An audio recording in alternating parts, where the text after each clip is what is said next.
Anyhow, let's stick with what I got in front of me. Still, I got the Xbox games. Starting off with... Oh my god. I don't even have to say anything about this. If you know this game, if you know this fucking game, you know this is one of the greatest games of all time. Yes, that much. This is one of the greatest games of all time. Def Jam, Fight for New York. Fucking splooge. Just go. Go. Go. I don't care. This game is fucking amazing. I talked about how Def Jam Vendetta, which I had on the GameCube, was cool. But this just blew my fucking mind. It blew the fucking game out of the water as well. While Vendetta was a strict wrestling game, this game was still kind of a wrestling game. You still had wrestling elements, but you also had like kickboxing and just more regular fighting styles mixed in. And this time you weren't in a ring, you were like in the fucking arena where you could take your opponent's head and smash it into a jukebox. Oh my god. Of course, you had to create the character, you could create all your fucking... There was so many options, and just switch up your character. You got a hot bitch at your side at some point. Important things. It's just like, there was so much cool stuff to do, you know, like you could like throw a fucking dude in front of a train, or in front of a car, or hit him with a baseball bat, hit him in the jukebox, hit him with a pool cane, hit him with like everything, just fuck him up. And the moves were so exaggerated. It was just fun, man. It was so over the top, and you had all these rappers, which you fought with and fought against. I mean, it was just, you know, if you don't like rapper, you can beat him up in this game. I'm just saying. And they really cranked it up. Unfortunately, DMX wasn't in this game. I don't know why. I mean, why was he in the last one? And he was kind of like a very important part in the first one. But anyway, I mean, this time you had like fucking Snoop Dogg, Exhibit, Redman, Method Man, Sean Paul, Busta Rhymes, etc. Luda! Just like... done. That's one of the greatest games of all time. If they would ever make a Def Jam 3, like a real Def Jam 3, like after that they made like fucking... And that's what's make this game even more special, because after this, there was this shit. Fucking Def Jam Icon was garbage. And they made like... I remember some year at E3, there was like, oh, there's rumors about a new Def Jam game, and I was just like...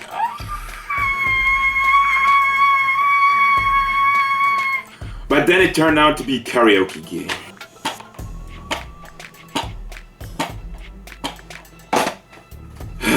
Feels bad, man. But cheer up, breasts have arrived. Talking more about boobs. Again, it was a different time, man. Like, I mean, as much as I appreciate boobs these days, that was like back then. I was just like, oh my god. Oh my god, just like fucking look at this graphics. Look at this graphics. Graphics. That's the thing. Graphics. I mean, it doesn't matter if you want to look at this pervy or not.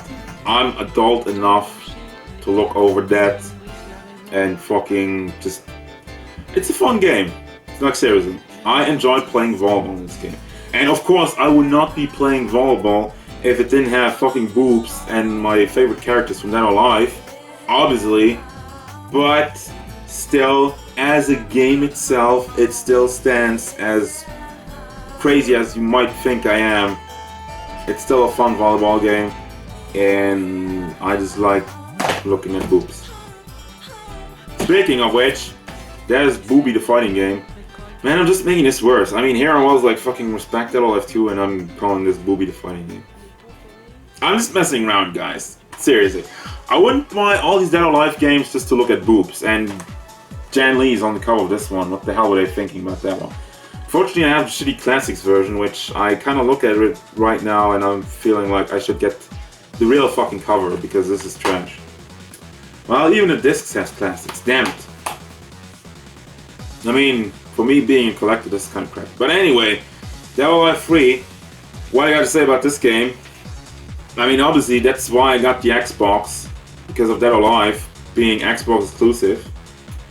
Original songs by Aerosmith. Huh. Oh yeah, that was something. Point is, I'm a huge fan of Dead or Alive, and this one was the next step.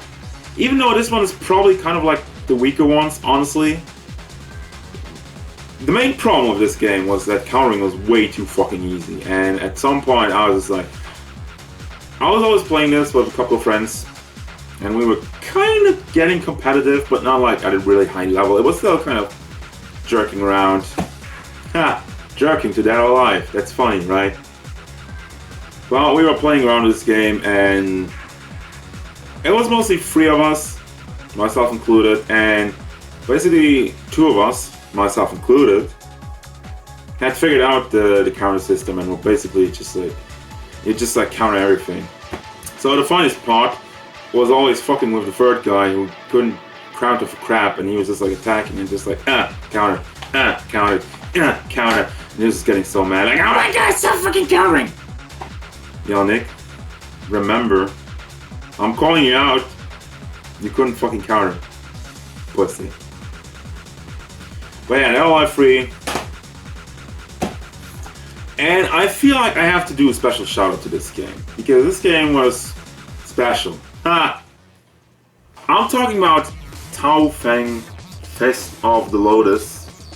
Honestly, it might not look like much, but here's the deal with this game. You would actually take damage on your body, and you could target one body part to disable that. So basically, if you're just a bitch, blocking all the time with your arms, taking all the damage, and at some point you couldn't use your arms anymore, so you couldn't block because you're a bitch. And I was okay with that, because I hate fucking people who are bitches and just blocking all the time. I get it. Legit strats. Turtle style. Blah. Fuck you. I thought it had a lot of cool characters. I mean, look at this guy, fucking Exile. Look at this dude's face. The fuck. He looks legit. This guy looks like fucking Ken. With a beard. Or like fucking Barbarian. Barbarian. Fang, kind of like a forgotten game. I wouldn't really say hidden gem. Well, I mean, again, it had cool ideas, but it also had issues. So, what are you gonna do? And of course, finally, da da da da da. It's Halo. Actually, Halo 2 to be precise. Limited edition to be precise. Again. So this is where I kind of got into FPS. I was never a hardcore FPS player, but Halo basically got me into FPS. Like I mentioned in the last video, on the N64 I never played. The only game I played was Perfect Dark. I didn't like GoldenEye, and even Perfect Dark was, it had issues because you only had the one fucking joystick, and no matter how you put your control scheme, it was always kind of wonky. This generation of console made it right, and if the PS2 was the fighting game console, the Xbox was the FPS console. I mean, it was probably the first time that a lot of PC franchises made the transition to consoles, with like Rainbow Six, and of course Halo was also on PC, even though, I mean, Halo was born on console, but Halo 1 was also on PC. I don't remember Halo 2, I think it was also on PC though, I'm not sure. But yeah, this game was the revolution, because not only was it a great FPS, also it was like the one Halo game that really started getting me interested in it. I remember going to the games convention when it was still like in Leipzig, like way back, before Halo 2 even came out. I don't remember precisely which year it was, but basically we went there, and they had a pretty huge line for Halo 2, but I wanted to get in, and I wasn't really, at that point I wasn't even that big of a fan, but still I was just like, I want to have a look at this Halo thing. We played 1 a couple of times and it was okay, but I kind of want to see what 2 is all about, and quite frankly, it blew my fucking mind back then, because it was like, first of all, the graphics for an Xbox game, and I don't talk about graphics a lot because I don't really care about graphics. But Halo 2 on the original Xbox was like one of these games you just looked at and were like, man, not too shabby. And that's also a small tidbit for the Payne story. Damn, I don't have my mask here right now. Fuck. When I went to Games Convention to play Halo 2, they had like a setup where you had like, I think 8 TVs or something, 8 consoles with 8 TVs, so it was like 4v4. And you also had 2 people on each station, so you always had to swap around with the other guy.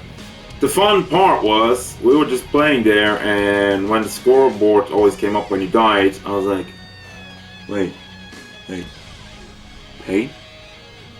The station's called Payne. The station I'm on is called Payne. Damn right, motherfucker. What are the odds? Well, I mean, I guess it was kind of a common name, but those were like little things throughout history when I was like, the name came back to me, and I was just like, yeah, what's up? I own this. I'm the real Payne. That's why I call myself that. Yeah, but more on the nickname and the mask next time, maybe. I think, yeah, I'll probably have some stuff next time. Again, we're going by the timeline, so in due time. But yeah, that's pretty much it. The Halo 2, of course it had online, and that was like revolutionary, but I never played... I mean, I did play this game online on the Xbox 360 before Halo 3 came out. I did that, but I never played it on the original Xbox because I didn't have a credit card, and that was like the only thing. Of course, online was cool, but still back then that was like a far away thing because it was like not really doable unless you had a credit card, and also my internet was kind of shit, so what are you gonna do? And that sums up the fucking games parts about GameCube, PlayStation 2, and Xbox, and I'm just throwing shit all over the place, whatever. But we got through the most important parts, the consoles, the games. Like, again, to me, this was the golden age. This was like a time where I had all 3 consoles, and I could afford a lot of games because I was saving all of my money for games. Didn't eat. No, seriously. I never had lunch. I got my lunch money, and I was like, fuck that shit. I just, you know... No, just gonna eat something after school. Just gonna cook something then, whatever. Save money, buy games. But that's it for GameCube, Xbox, PlayStation 2. Next time, we're gonna go from the Golden Age to the Dark Age. Yes, that's right. Next time is gonna be full of salt because I'm gonna talk about PC. Yeah! Yes, I'm going to talk about my venture back into the world of PC, going away from console and going back into PC gaming for the first time, like a little bit more hardcore in my life, because I mean back then it was a little bit. But anyway, we're going to get to that, and it's going to be a lot of fun for you because it's going to be a lot of salt for me, and you're going to know, you're going to realize, I'm just going to tell you why I don't play on PC now.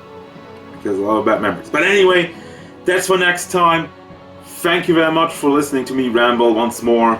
I'm getting a lot of good feedback for this series, so thank you so much, guys. This was a personal thing when I started it, and it still is, but it was like, it means a lot to me. It means a lot to me that people want to listen to me ramble about fucking video games. That is cool. So thank you very much, guys. Again, if you enjoyed, feel free to leave a like and maybe subscribe so you can check up on all the next parts and whatever else I want to do in the future on this YouTube channel, on the Twitch and whatnot. So, thanks again, guys. Dragon Burst Unite, represent. I'm out. Peace.